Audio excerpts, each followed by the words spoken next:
টোটোর ধাক্কায় গুরুতর জখম এক মহিলা উদ্ধার করে চিকিৎসার জন্য হাসপাতালে নিয়ে গেল ক্যানিং ট্রাফিক পুলিশ। বৃহস্পতিবার রাতে ঘটনাটি ঘটেছে ক্যানিং বাসস্ট্যান্ড সংলগ্ন এলাকা।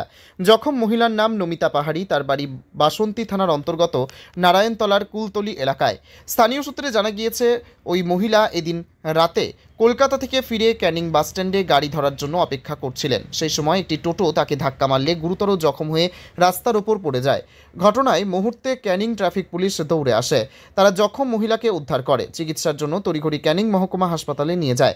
সেখানেও তৎপরতায় এগিয়ে আসেন সুখেন নস্কর ও আনোয়ার হোসেন মোল্লা নামে বিপর্যয় মোকাবেলা দপ্তরের অস্থায়ী দুজন কর্মী।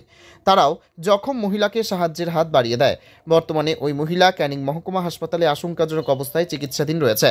ট্রাফিক পুলিশের তরফে খবর দেওয়া হয়েছে মহিলার বাড়িতে। অন্যদিকে ট্রাফিক পুলিশ ও বিপর্যয় মোকাবেলা দপ্তরের কর্মীদের এমন মানবিক ভূমিকাকে প্রশংসা করেছে সাধারণ মানুষজন।